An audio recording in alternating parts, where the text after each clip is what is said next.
أعوذ بالله السميع العليم من الشيطان اللعين الرجيم.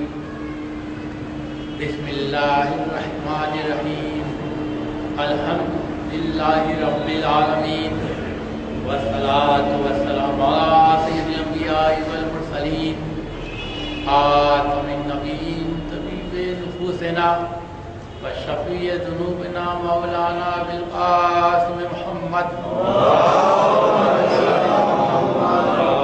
الطيبين الطاهرين المعصومين المظلومين صلاة الله على دائم والغاصب حكم أجمعين من يومنا هذا إلى يوم الدين. أما بعد فقال الله تعالى تبارك في كتاب المجيد والفرقان الحميد وقوله الحق. بسم الله الرحمن الرحيم. اقرأ باسم ربك الذي خلق خلق الإنسان من علق اقرأ وربك الأكرم الذي علم الإنسان ما لم يعلم. صلوات القیامت.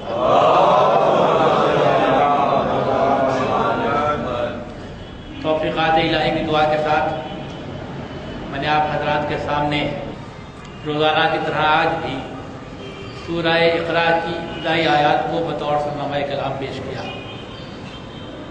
ارشاد رب العزت ہو رہا ہے کہ پڑھو اپنے رب کے نام سے کہ جس نے خلق کیا، جس نے پیدا کیا. خلق الانسان من علق، جس نے انسان کو ایک جمے ہوئے خون کی پھٹکی سے خلق کیا. پڑھو تمہارا رب اکرم ہے جس نے کہ علم عطا کیا قلم کے ذریعے سے، وہ علم عطا کیا کہ جو انسان پہلے نہیں جانتا تھا. صلوات دیجیے.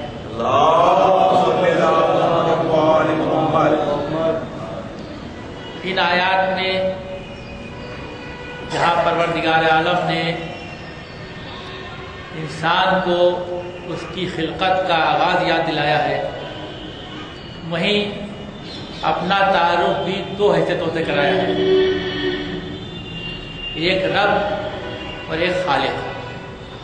اللہ کی بہت سی صفات و خصوصیات ہیں، لیکن پہلی وحی میں جن دو چیزوں کی طرف جو متوجہ کیا گیا ہے وہ صفت ربوبیت ہے اور خلاقیت یا خالقیت ہے.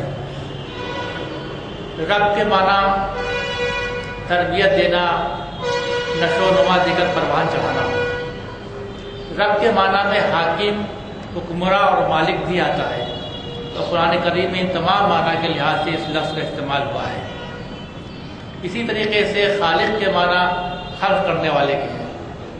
تو یہاں خلاقیت سے بھی اللہ نے تعارف کرایا، یعنی اس بات کی یاد دہانی کرائی گئی ہے کہ اگر انسان اپنی خلقت پر غور کرے اور سوچے کہ اس کو کس نے خلق کیا ہے، اس کا خالق کون ہے، تو خالق کے لیے اس پر اگر وہ غور کرے تو دو ہی طرح کے افراد ہیں.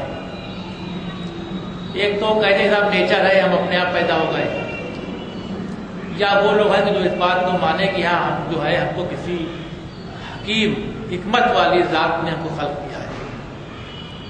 تو اسی لیے ہم دیکھتے ہیں بہت سے لوگ ہیں، کوئی آدمی یہ نہیں کہتا کہ میں اپنے آپ پیدا ہو گیا ہوں.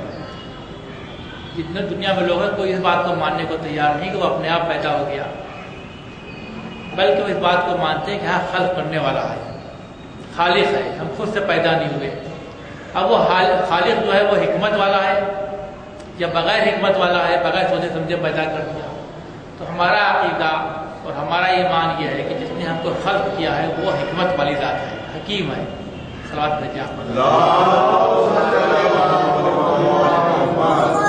تو خلق جس نے کیا ہے اس نے حکمت والا ہے، اور اسی لیے اگر آدمی غور کرے وہ پائے گا کہ اس کے جسم کا جو بناوٹ ہے، جو اس کے اعضاء ہیں، کوئی نہ کوئی مقصد رکھتے ہیں، کوئی فالتو نہیں ہے کوئی چیز. آنکھیں ہیں انسان کے استعمال میں آتی ہیں، کان ہے، ناک بھی ہے، جو بھی بناوٹ ہے پورا ایک جسے کہنا چاہیے حساب سے پورا انسان کا نظام ہے. یہاں تک کہ انسان کی انگلی کی پوروں میں جو نشانات پڑے ہیں وہی بے مقصد نہیں ہے. تو جب انسان کے ہر عضو کا کچھ نہ کچھ مقصد ہے، چاہے دانت ہو، چاہے زبان ہو، چاہے وہ آنکھیں ہوں، تو خود پورا وجود اس کا بے مقصد کیسے ہو سکتا ہے؟ اگر انسان خالی اپنی فطرت کی طرف متوجہ اور سوچے جب میرے جسم کا ہر عضو کوئی نہ کوئی مقصد رکھتا ہے تو میرا وجود بھی ایک مقصد رکھتا ہے. تو انسان اپنے وجود کی طرف متوجہ ہو اور اسی طرح سے اپنی ذات سے اپنے خالق کی معرفت حاصل کرے. صلوات بھیجیں آپ. دوسری چیز ربوبیت ہے کہ جب جس خالق نے نطفے کو جمع خون کی پٹکی بنا اور اس سے پھر شکل صورت دے کر کے اس میں ہڈیاں بھی ہیں، اس کے گوشت بھی ہے، اس کے کھال بھی ہیں، آنکھیں کر کے خود سے درست کر کے بچے کو جو پیدا کرتا ہے، تو جس خالق نے اور جس رب نے ہم کو اس جگہ پر کہ جہاں کوئی دوسرا نہیں تھا، اس نے ہمارے رزق کا انتظام کیا اور ہمارے وجود کے لیے، ہمارے وجود کو زندہ رکھنے کے لیے جو چیزیں ضروری تھی اس نے وہاں مہیا کی، تو ایسا نہیں ہو سکتا کہ دنیا میں آنے کے بعد ہم کو وہیں چھوڑ دے گا. لہذا اللہ کی رضاقیت پر بھروسہ کرنا انسان کے اوپر واجب و لازم آ جاتا ہے کہ جب اس نے ہم کو اس حالت میں رزق دیا تو اس حالت میں بھی دے گا. صلوات بچے آپ.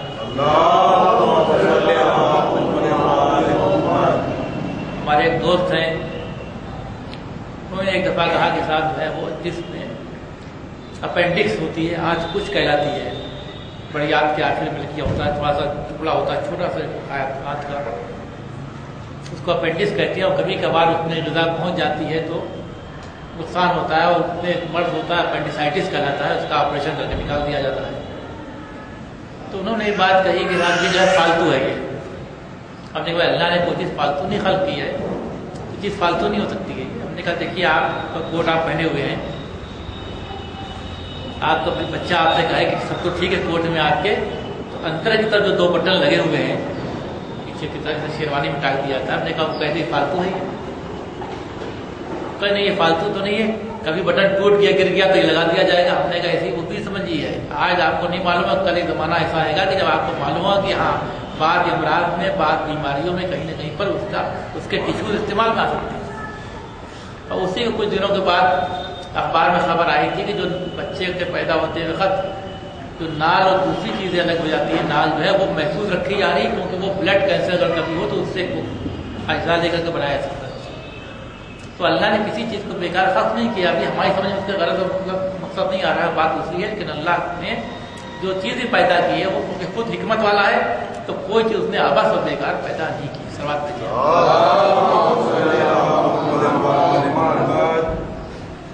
تو اب اگر آدمی تھوڑا سا اس میں شرافت کا مادہ ہے، شرافت اس میں پائی جاتی ہے، تو شرافت کا تقاضا یہ ہے کہ جس نے ہم پر احسان کیا ہے، جس نے ہم کو وجود بخشا ہے، جو ہمارا روزی رساں ہے، جو ہم کو رزق دیتا ہے، جس نے ہم کو صلاحیتیں عطا کی ہیں، اس کا ہم شکریہ ادا کریں. اب اللہ کا شکر کیسے ادا ہوگا؟ تو اللہ کا شکر اس طریقے سے ادا ہوگا کہ جب ہم اللہ کی اطاعت و فرمانبرداری کریں، اس کے حکم کے مطابق زندگی گزاریں، اور یہ کہ جو درجہ اللہ کا ہے اس میں کسی کو شریک قرار نہ دیں. ہوتا یہ ہے کہ عام طور پر قومیں اسی صنف چلی جاتی ہیں جو کہ شرک ہوتی ہے، دوسروں کو یا تو اللہ کا ہمسر قرار دیتے ہیں یا اس کا شریک قرار دیتے ہیں، اور اس کو ظلم عظیم قرار دیا گیا. اور رسول اللہ صلی اللہ علیہ وسلم نے جو آغاز کیا اپنی دعوت کا تو اسی جانب تھا کہ دیکھو اللہ کے سوا کوئی اور الہ تمہارا نہیں ہے، وہی خالق ہے، وہی رب ہے اور وہی معبود ہے، اس کے علاوہ کسی کو اس بات کا درجہ حاصل نہیں کہ آپ معبود قرار دیتے ہیں. صلوات بھیجیں.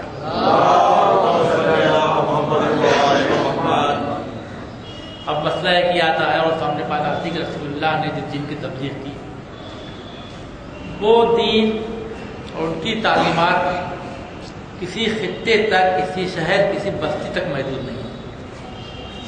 جو دین وہ لے کر کے آئے وہ عالمگیر دین ہے، تمام عالم کے لیے ہے اور قیامت تک کے لیے ہے. آفاقیت ہے، اس میں سب کے لیے ہے اور ہمیشہ کے لیے ہے وہ دین. اب ظاہر سی بات ہے دنیا میں کوئی ایک زبان بولنے والے لوگ نہیں ہیں، مختلف زبانیں بولنے والے لوگ ہیں، مختلف ذہنیت اور مختلف علمی سطح والے لوگ ہیں. دین اس کے لیے بھی ہے کہ جو ایسے جنگلوں میں رہ رہا ہے کہ جہاں تک تہذیب کی روشنی نہیں پہنچی